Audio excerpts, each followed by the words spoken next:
Hello mga ka-wanderer at welcome sa aking vlog.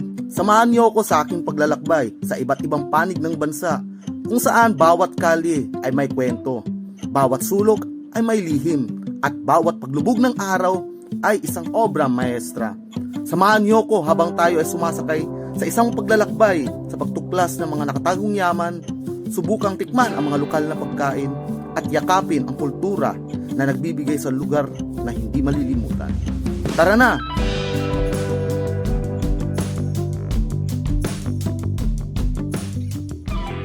Ang Cebu, kilala rin bilang Queen City of the South, isang lalawigan dito sa Pilipinas na matatagpuan sa may Central Visayas. Binubuo ito ng mga pangunahing isla ng Cebu, pati na rin ang 167 na mga nakapaligid na isla. Ang lungsod ng Cebu ay pinakamalaking lungsod at kabisera nito na isang mahalagang sentro ng ekonomiya at kultura sa rehiyon. Kilala rin ang Cebu sa mayaman nitong kasaysayan, lalo na ang unang pagbisita ng mga Espanyol dito sa bansa sa pangunguna ni Ferdinand Magellan. Pagpapakilala ng relihiyong Kristyanismo at yung naging labanan nila Lapu-Lapu at Magellan. Buhay na kultura, magagandang mga beach at iba't ibang uri ng lamang dagat. Kaya't ito ay isang sikat na destinasyon para sa mga turista, lokal man o international. Ang Cebu ay kilala rin sa kanyang makasaysayang landmark tulad ng Magellan's Cross, Fort San Pedro at ang Basilica Menor del Santo Niño na pinakamatandang simbahang Katoliko sa Pilipinas na mamaya ay i-explore natin.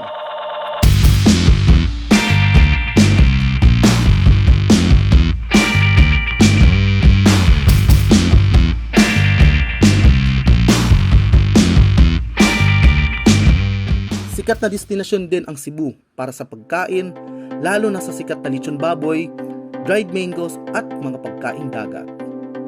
Sa mga lumipas na mga taon, naranasan ng Cebu ang mabilis na paglago sa ekonomiya.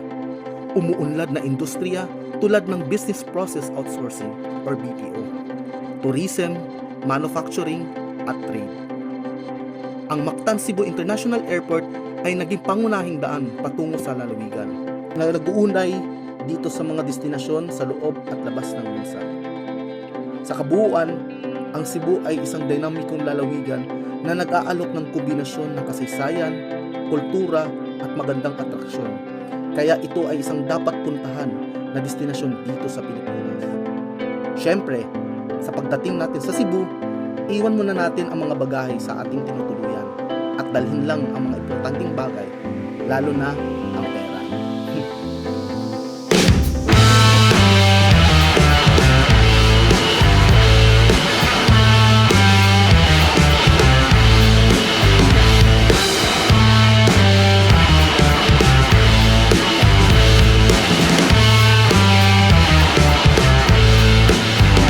Unang i-explore natin ang pinakasikat na mall dito, ang Ayala Center Cebu.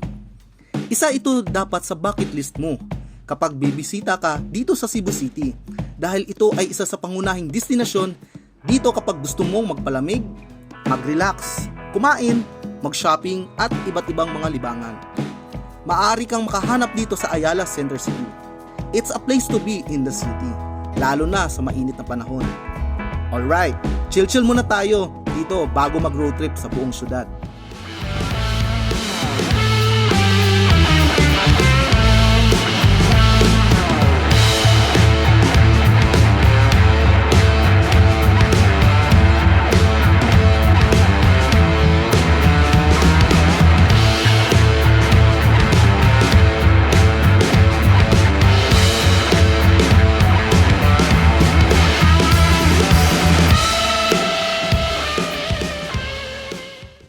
Pangalawa, iikutin natin ang buhay sa Cebu City.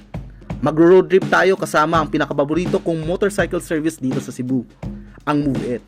Move It, baka naman.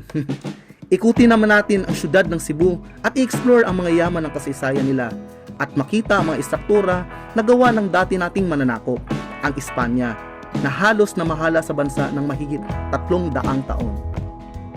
Pangatlo, ang Fort San Pedro o Fuerte de San Pedro sa Espanyol ay isang istrukturang militar sa Cebu na itinayo ng mga Espanyol sa ilalim ng pamumuno ni Miguel Lopez de Legazpi, ang unang gobernador ng Kapitanong General ng Pilipinas.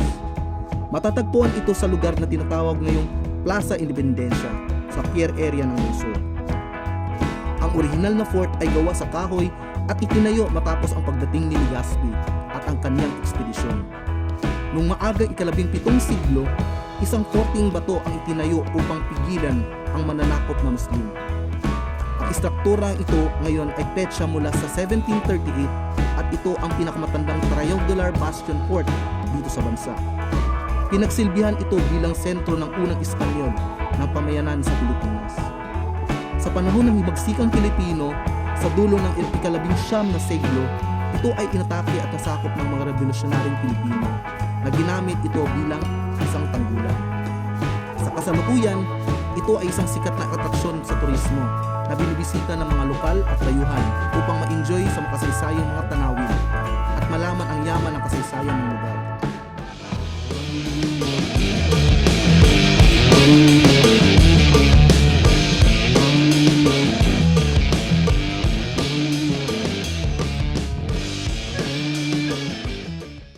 Dito natin mapapatunayan kung totoo talaga tong wishing well na to. Itong wishing well na to, tignan natin kung totoo ba talaga to or baka kwento-kwento lang. Siyempre, ang i-wish ko, siyempre, sagutin ako ng crush ko. Nasa JYF, charot. Sa JYF no. Tignan natin kung totoo ba talaga yung wish na to. Sige. Talay, sagutin na ako ng crush ko. Sagutin ako ng crush ko.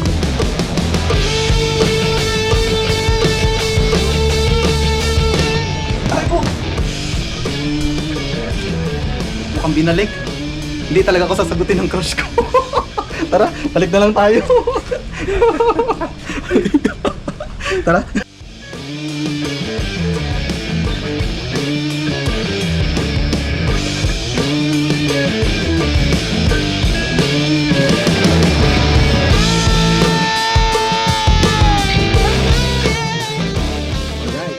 Natin ang sikat na cross dito sa bansa, ang Magellan's Cross. Kaya nakarin na natin, malapit lang daw yan dito base sa business kasi sa Google Map ko.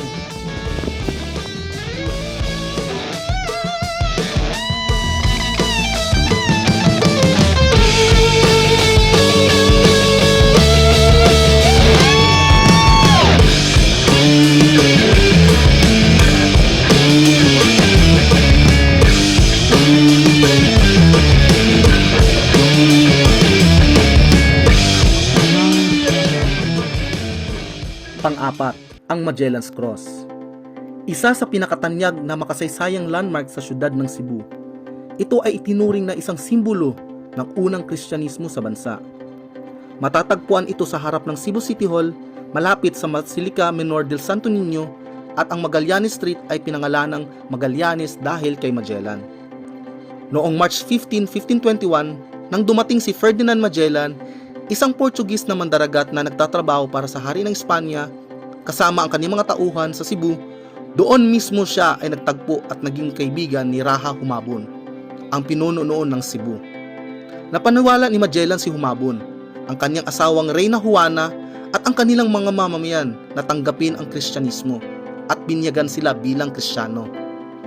Upang gunitain ang gayong mahalagang pangyayari sa pagpapalaganap ng Romanong Katolikong pananampalataya sa Pilipinas, itinanim ni Magellan ang isang kahoy na krus noong Abril 14, 1521 sa mga baybayin ng Cebu.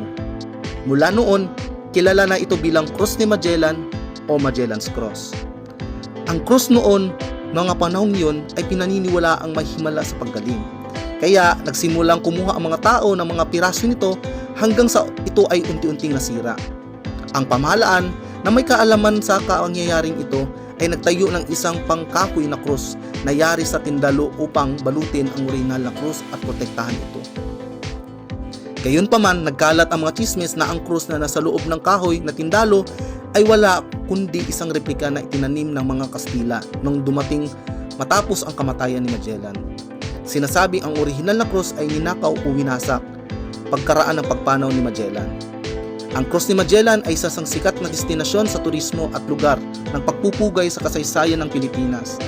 Ito ay tinuturing na isang simbolo ng unang Kristyanismo sa bansa. Panglima, ang Santo Niño Basilica. Nakilala rin bilang Basilica Menor del Santo Niño, ay isang basilika ng Romano Katoliko na matatagpuan dito sa Cebu. Dito nakalagay ang pinakamatandang Christian relic sa bansa, ang Santo Niño de Cebu, isang estatwa ng Batang Jesus. Itinatag ito noong 1565 ni Fray Andres de Ordanita at Fray Diego de Herrera. Ito ang pinakamatandang simbahang Romano Katoliko dito sa bansa, na sinasabing itinayo sa lugar kung saan natagpuan ang imahe ng Santo Niño de Cebu sa panahon ng ekspedisyon ni Miguel Lopez de Legazpi. Ang imahe ng Batang Jesus na ito ay parehong ipinakita ni Ferdinand Magellan sa pangunahing asawa ng Raho Mabon sa kaokasyon ng kanilang pagsasalin sa Romanong Katolisismo noong Abril 14, 1521. Natagpuan ang imahe ng isang sundalo na nagngangalang Juan de Camus pagkalipas ng 4 na dekada, na nakatago sa isang kahon na kahoy matapos wasakin ni Legazpi ang isang lokal na baryo.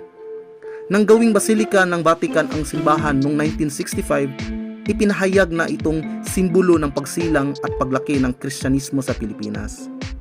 Ang basilikang ito ay isang mahalagang relihiyosong at pangkulturang landmark dito sa Pilipinas na nagdudulot ng pagbisita ng mga libu-libong deboto at turista taon-taon, lalo na sa panahon ng Sinulog Festival, isa sa mga sikat at malaking pagdiriwang sa karangalan ng Santo Niño. Ang disenyo ng basilika ay nagpapakita ng kombinasyon ng Espanyol at estilong Pilipino na ginagawang isang kahangahangang monumento. Pang-anim, ang Cebu Metropolitan Cathedral o kilala rin bilang Katedral ng Cebu ay isang simbahang Katoliko-Romano na matatagpuan sa lungsod ng Cebu. Tulad ng Santo Niño Basilica, ito ay isa sa pinakaprominenteng simbahan sa rehiyon at isang mahalagang simbolo ng Kristyanismo sa Cebu. Ang simbahan ay isa sa mga unang simbahang itinayo sa Pilipinas bukod sa Basilica del Santo Niño na inihandog kay San Vitales at itinayo malapit sa fort noong Abril 1565 ni Miguel Lopez de Legazpi, Fray Andres de Ordaneta at Fray Diego de Herrera. Ang konstruksyon ng katedral ay tumagal ng maraming taon dahil sa madalas na mga hadlang, dulot ng kakulangan ng pondo at iba pang di inaasahang pangyayari. Ang arkitektura ng simbahan ay tipikal sa mga simbahang kolonyal sa bansa, na mababa at may makapal na mga pader upang kayanin ang mga bagyo at ibang pang kalamidad. Ang katedral ay matatagpuan mismo sa sentro ng Cebu City at madalas na dinadayo ng mga deboto at turista. Ito ay isa sa pangunahing destinasyon pagpupunta sa Cebu para sa mas mahilig sa kasaysayan, kultura at arkitektura.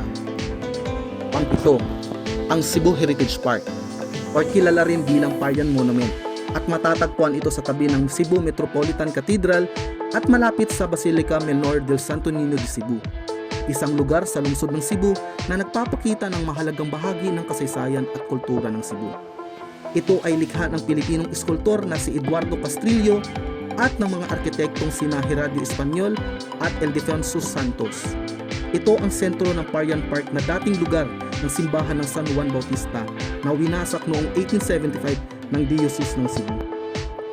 Ang likhang sining ay naglalarawan ng ilang paglahok ng Cebu sa kasaysayan ng Pilipinas, kabilang ang labanan sa Mactan, ang paglagda ni Sergio Osmeña bilang Pangulo ng Pilipinas, at ang pagbabasbas kay Pedro Calungsod bilang santo ng simbahang Romano Katoliko. Binubuo ito ng isang halo ng mga eskultura na gawa sa konkreto, tanso, laton at bakal. Pang-8, ang Yap San Diego Ancestral House ay isa sa pinakamatandang bahay sa Pilipinas at sinasabing ito ang unang bahay ng mga Inchik na itinayo sa labas ng China. Gawa ito noong unang panahon ng kolonyalismong Espanyol at ito ay isang istrukturang mula sa ika-17 siglo na nagtatampok ng kombinasyong na impluwensya ng Espanyol at Chino. Itinayo ang bahay sa pagitan ng 1675 at 1700 at ito ay ang unang pag-aari ng mayamang negosyanteng Inchik na si Don Juan Yap at ang kanyang asawa na si Doña Maria Floredo, kasama ang kanilang 3 anak na si Maria, Consolacion at Ilotero. Noong 1880s, ikinasal si Maria, ang kanilang panganay na anak, sa Parian Cabeza de Barangay na si Don Mariano San Diego. Ang pangalan ng bahay ay nagmula sa kanilang pag-aasawa. Ang pamilya ay naging mahalagang miyembro ng lipunan sa panahong iyon, lalo na sa larangan ng sining at kultura. Sa katunayan, sila ay nakilahok sa paglikha ng Sinulog Festival sa Cebu. Ang bahay ay pinamana sa apo sa tuhod ni Doña Maria na si Val Mancao San Diego at sa kanyang asawa si Ofelia noong 2008. Si Val San Diego ay isang choreographer ng San Diego Dance Company, isa rin siyang kolektor ng sining. Ginawang museo ni Val San Diego ang bahay na nagtatampok ng kasaysayan ng kanyang mga ninuno na ginagawang isa sa pinupupuntahang atraksyon dito sa Cebu. Pangsyam, akit naman tayo sa Temple of Leia o mas kilala bilang Taj Mahal ng Cebu ay isang kahangahangang istruktura na matatagpuan dito sa Cebu. Ito ay tinayo noong 2012 ni Federico Soriano Adarna, isang mayamang negosyante, bilang parangal sa kanyang asawang si Leia Albino Adarna. Ang templo ay na-inspire mula sa sikat ng Taj Mahal sa India. Ang Temple of Leia ay isang marangyang gusali na naglilingkod bilang patunay sa pagmamahal ni Federico Soriano Adarna sa kanyang asawa. Ang templo ay mayroong disenyo na neoclassical na may halong arkitekturang Romano, kasama ang isang magagandang hagdan, sahig na marmol at magagandang estatwa. Sa loob ng templo, ang mga bisita ay maaaring mapahanga sa mga magagandang likha at memorabilia na nagbibigay kagandahan sa mga pader. Mayroon din itong museo na nagtatampok sa personal na koleksyon ni Leia Albino Adarna ng mga antik, kasangkapan at iba pang mga bagay mula sa iba't ibang bahagi ng mundo. Bukod sa kanyang kasaysayan at kultura, ang Temple of Leia ay isang kilalang atraksyon sa turismo sa Cebu. Maaaring masiyan ang mga bisita sa kahanghanging tanawin ng siyudad mula sa balkonahe ng templo, kumuha ng mga larawan sa harap ng mga kahanghanging estatwa at masiyahan sa pag-iikot sa iba't ibang silid at galeriya sa loob ng templo. Sa kabuuan, ang Temple of Leia ay isang kahangahanging parangal sa pag-ibig, sining at kasaysayan. Ito ay tiyak na isang dapat bisitahing destinasyon para sa sinumang naglalakbay sa Cebu. Pang-10, nabiyahe naman tayo sa isa sa makasaysayang lugar kung saan naganap ang unang labanan sa pagitan ng mga Pilipino at Espanyol. Tara sa Mactan Shrine. Ang Mactan Shrine, na kilala rin bilang Liberty Shrine, ay isang makasaysayang lugar na matatagpuan sa isla ng Mactan sa Lapu-Lapu City, dito sa Cebu. Ito ay isang lugar ng gunita at pagpupugay sa mga pangyayari noong panahon ng kolonyalismong Espanyol sa Pilipinas. Ang Mactan Shrine ay kilala sa pagtatampok ng dalawang mahahalagang monumento. Una, ang monumento kay Magellan. Ito ay isang statwa na naglalarawan kay Ferdinand Magellan, isang manlalayag mula sa Portugal na sumailalim sa pagkakamit ng mga isla ng Pilipinas para sa Espanya noong ika-16 na siglo. Si Magellan ay nasawi sa labanan ng Mactan noong April 27, 1521 sa pamumuno ni Lapu-Lapu, isang lokal na pinuno. Pangalawa, ang monumento naman kay Lapu-Lapu. Ito ay isang bronze na estatwa na nagpapakita kay Lapu-Lapu, ang pinunong katutubo ng Mactan, na nagsilbing pangunahing tagapagtanggol laban sa ekspedisyon ni Magellan. Pinupugayan si Lapu-Lapu para sa kanyang papel sa labanan ng Mactan, kung saan tinanghal niya ang tagumpay laban sa mga Kastilang sundalo. Ang Mactan Shrine ay isang pambansang simbolo ng napagpapahalaga sa kasaysayan at kulturang Pilipino. Ito ay isang sikat na destinasyon para sa mga turista at lokal na bisita na nagnanais makakuha ng kaalaman at pag-unawa sa mga pangyayaring nagbigay daan sa pag-unlad at pagbabago sa kasaysayan ng bansa. At dahil sobrang gutom na ako, ito na yung pang-11 at huli kong gustong puntahan dito sa siyudad ng Cebu. Ang tinaguriang ang pinakamalaking food market dito sa Cebu, ang Sugbo Mercado. Ang Sugbo Mercado ay isang sikat na food market na nag-aalok ng iba't ibang uri ng pagkain, inumin at produkto dito sa Cebu City. Ito ay isang tampok na destinasyon para sa mga lokal turista na naghahanap ng masasarap na kainan, pati na rin ang mga nagtitinda ng lokal na produktong handog ng Cebu. Ang Sugbo Mercado ay karaniwang binubuksan tuwing gabi, kung saan ang mga tindahan ay nag-aalok ng iba't ibang lutong bahay ng pagkain tulad ng Cebu's famous lechon, barbecue, isda, seafood, at mga pagkain mula sa iba't ibang kultura. Mayroon din mga nakatayo na mga tindahan na nag-aalok ng kape, milk tea, mga panghimagas at iba pang mga produkto mula sa lokal na mga negosyante. Bukod sa masarap na pagkain, ang Sugbo Merkado ay madalas din mayroong mga palabas na nagbibigay ng aliw sa mga bisita, tulad ng live music o iba't ibang paligsahan. Ito ay isang masayang lugar na pinupuntahan ng mga tao. Nagbibigay ng pagkakataon sa mga tao na maranasan ang masarap na pagkain at magkaroon ng magandang karanasan sa Cebu City.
Mga ka-wanderer, kung nagustuhan niyo ang aming episode, paki-like at share naman sa inyong social media accounts.